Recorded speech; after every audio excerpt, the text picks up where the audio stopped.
Ever wonder what the earliest story of Jesus' life actually looks like? Forget long, drawn-out speeches. Let's dive into the Gospel of Mark, the original action movie of the New Testament. Mark doesn't waste any time.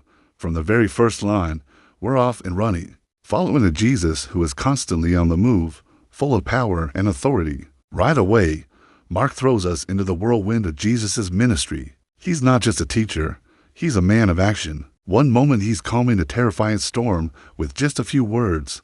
The next he's healing a man who has been paralyzed for years. He confronts powerful demonic forces and sets people free. He feeds thousands of hungry people with just a handful of bread and fish. Mark uses the word immediately over and over again, creating this breathless pace. It's like we're right there, running to keep up with Jesus as he travels from town to town, demonstrating the arrival of God's kingdom through his powerful deeds, not just his words. It's a non-stop display of compassion and authority that leaves everyone, including his own disciples, asking, "Who is this man?" But as the story races forward, a shadow begins to fall. The journey takes a decisive turn toward Jerusalem, the heart of Israel. The pace doesn't slow down, but the mood shifts. It becomes more intense, more urgent. Jesus starts talking about his future. It's not what anyone expects. 3 separate times, he tells his confused followers that he, the Son of Man, must go to Jerusalem to suffer, be rejected, and ultimately be killed. Can you imagine their shock? This powerful miracle worker, this man of action, is predicting his own death. This is the great irony of Mark's gospel. The all-powerful Messiah reveals that his true path to glory is through suffering and sacrifice. His power isn't about earthly rule. It's about a revolutionary kind of service. The last week of Jesus' life, what we call Holy Week, takes up a huge portion of Mark's narrative. The tension is almost unbearable.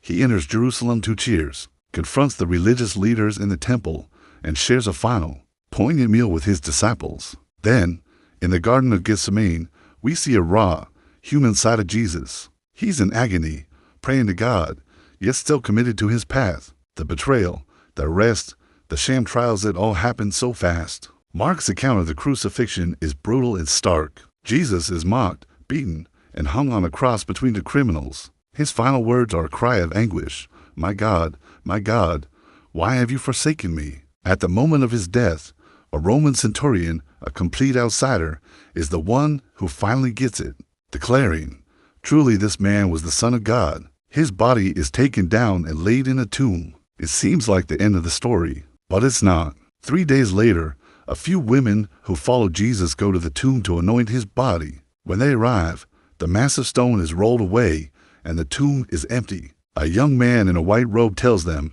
"He has risen. He is not here." He gives them a message: go and tell the disciples that Jesus is going ahead of them to Galilee. But here's where Mark's gospel gets really interesting. The women flee the tomb, terrified and amazed, and they say nothing to anyone because they were afraid, and that's it. That's how the earliest version of the gospel ends. It's sudden, it's abrupt, it's challenging. There's no grand reunion scene. The story ends with an empty tomb, a promise, and a command. It leaves the reader, it leaves us hanging. The question is left for you to answer. What will you do with this news? Will you run away in fear, or will you believe and share the story?